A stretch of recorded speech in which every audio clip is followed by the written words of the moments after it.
Assalamualaikum warahmatullahi wabarakatuh. Nama saya Muhammad Hafiz Sukri. Saya dari Universitas Negeri Makassar dengan Prodi Pendidikan Akuntansi dengan NIM 230900250124. Saya akan menjelaskan tentang filosofi pendidikan Ki Hajar Dewantara. Ki Hajar Dewantara atau lebih kenal sebagai Raden Mas Suwardi Sudjarningrat adalah seorang tokoh pendidikan Indonesia yang dianggap sebagai pelopor pendidikan nasional. Filosofi pendidikan Ki Hajar Dewantara mencerminkan pandangan dan nilai-nilai penting terkait pendidikan di Indonesia. Berikut adalah beberapa poin kunci dalam filosofi pendidikan Ki Hajar Dewantara. Yang pertama, taman siswa. Organisasi taman siswa didirikan karena ketidakpuasan dengan sistem pendidikan saat itu. Pada saat itu pemerintahan Belanda masih menguasai Indonesia dan sistem pendidikan pemerintah Belanda tidak mengizinkan semua orang Indonesia bersekolah. Hanya anak-anak bangsawan, keluarga kaya dan bangsawan yang diizinkan bersekolah. Padahal seluruh rakyat Indonesia sangat membutuhkan pendidikan untuk bisa mandiri dan bebas dari penjajahan. Ki Hajar Dewantara awalnya merupakan nama bangsawan, tetapi kemudian berubah pada saat 40 tahun. Ki Hajar Dewantara adalah pendiri organisasi Taman Siswa yang bisa disebut organisasi pendidikan pertama di Indonesia saat itu. Tujuan didirikannya organisasi Taman Siswa adalah untuk menghasilkan manusia yang mandiri, jasmani, dan rohani. Untuk mencapai tujuan tersebut, organisasi berupaya untuk memperkenalkan pendidikan kepada masyarakat, khususnya kalangan menengah ke bawah, untuk menciptakan sistem pendidikan yang berbeda dengan ajaran kolonial. Metode yang digunakan harus diubah. Awalnya sistem pendidikan perintah dan aksi diadopsi tetapi diubah menjadi pendidikan pamong. Pendidikan kolonial didasarkan pada rasisme dan sudah termasuk pemahaman tentang anak-anak pribumi yang menderita inferiority kompleks. Kondisi seperti ini perlu diubah dari pola asuh perintah dan sanksi. Pemerintah kolonial tersendiri seperti ini perlu diubah dari pola asuh perintah dan sanksi menggunakan istilah sopan bumi untuk memperbudayakan. Namun pada kenyataannya jalur kolonial yang tidak manusiawi itu terus berlanjut. Ki Hajar Dewantara kemudian mendirikan Forum Order Wages, Taman Siswa Nasional, sebuah lembaga pendidikan nasional dengan ide-ide yang memikat seluruh Indonesia. Yang kedua, Ingarsa Sungtulada Ingmada Mangunkarsa Tunwuri Adayani. Ingarsa artinya di depan, sung berasal dari kata asung yang berarti memberi, dan tuladan bermakna teladan atau contoh yang baik. Secara harfiah, Ingarsa Sung Tulada bermakna siapa yang di depan haruslah memberi contoh yang baik. Contohnya dalam lingkungan keluarga, orang tua adalah pemimpin yang ada di depan, karena itu ia harus memberikan contoh teladan kepada anak-anaknya. Kalimat kedua dalam semboyan tersebut adalah Ingmadya Mangunkarsa. Ingmadya berarti di tengah, Mangun berarti membangun atau memberikan, dan Karsa dari Karta Prakarsa yang berarti ide atau gagasan. Jadi Ingmadya Mangunkarsa berarti yang di tengah harus memberikan ide. Gagasan maknanya sebagai seorang pendidikan yang berada di tengah-tengah muridnya yang harus merangsang terciptanya ide dan gagasan. Tutwuri Handayani yang ditulis pada logo pendidikan nasional memiliki makna yang di belakang harus memberikan dorongan berdasarkan kodratnya. Anak-anak memiliki kemampuan atau bakat yang berbeda-beda. Hal ini harus dipahami setiap pendidik, guru atau orang tua bisa memfasilitasi, mendorong, dan saat ini harus dimanfaatkan untuk mendukung perkembangan anak.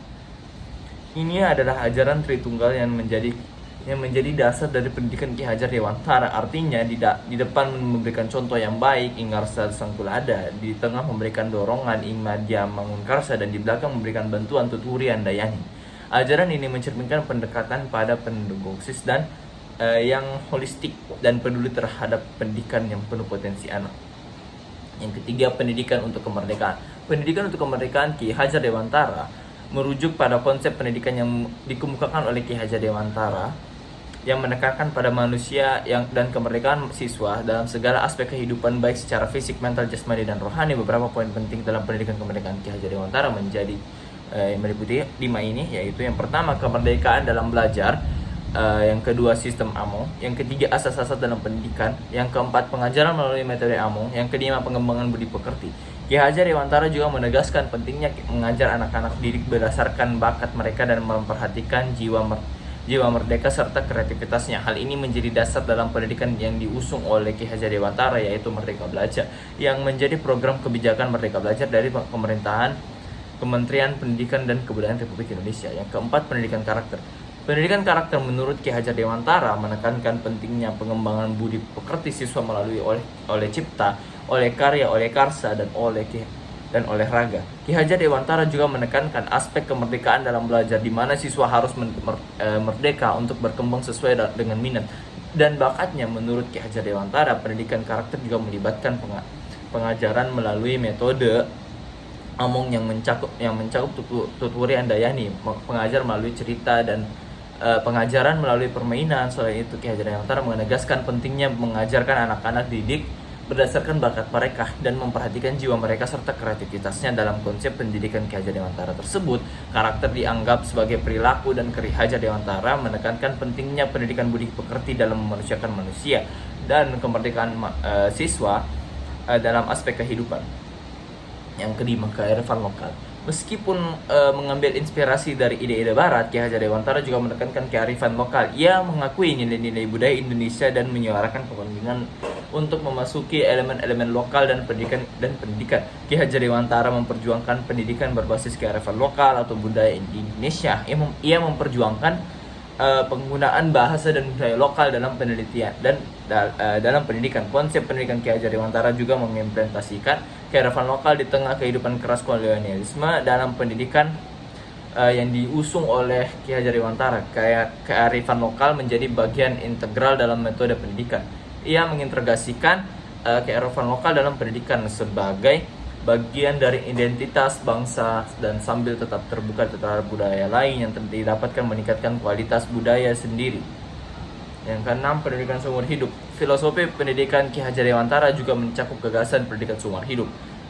Ia percaya bahwa pendidikan bukan hanya terbatas pada usia muda, tetapi harus menjadi proses yang berkelanjutan sepanjang hidup. Ki Hajar Dewantara memandang pendidikan sebagai proses seumur hidup yang dimulai sejak lahir dan berlangsung sepanjang kehidupan. Konsep pendidikan seumur hidup menurut Ki Hajar Dewantara mencakup pengembangan budi pekerti, pikiran, dan jasmani anak agar dapat memajukan kesempurnaan hidup yang selaras dengan alam dan masyarakatnya. Menurut Ki Hajar Dewantara, pendidikan seumur hidup harus memperhatikan kebutuhan individu, mengembangkan aspek intelektual, harga diri, dan rasa percaya diri.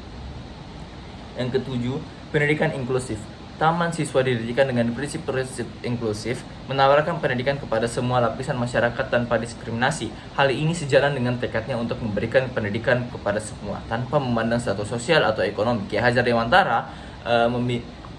Dewantara memiliki peran penting dalam membentuk landasan pendidikan inklusif dan merdeka di Indonesia. Pemikirannya dan yang progresif dan visinya yang tajam, pendidikan telah mempengaruhi perkembangan sistem pendidikan di Indonesia. Konsep pendidikan inklusif menurut Ki Hajar Dewantara mencakup pembebasan siswa dari berbagai hambatan, termasuk diskriminasi berdasarkan status sosial, gender, atau ekonomi. Pendekatan merdeka dalam posisi secara maksimal. Perguruan taman siswa yang didirikan oleh Ki Hajar Dewantara menjadi model pendidikan inklusif yang memberikan akses pendidikan bagi anak-anak dari berbagai latar belakang sosial dan ekonomi. Ki Hajar Dewantara ingin memberikan akses pendidikan yang lebih luas kepada masyarakat Indonesia, terutama kepada mereka yang terpinggirkan oleh sistem pendidikan kolonial. Pemikiran Ki Hajar Dewantara tentang pendidikan yang merdeka dan berpihak pada siswa terhadap relevan hingga saat ini. Konsep ini telah menjadi dasar upaya untuk menciptakan sistem pendidikan yang lebih inklusif, adil, dan berorientasi pada perkembangan individu. Dalam konteks pendidikan inklusif, Ki Hajar Dewantara mendorong guru untuk menjadi fasilitator dalam proses belajar, bukan sekedar penyampaian informasi, dan memandang bahwa pendidikan harusnya terbuka untuk semua, termasuk siswa yang berkebutuhan khusus. Sekian dari saya. Wassalamualaikum warahmatullahi wabarakatuh.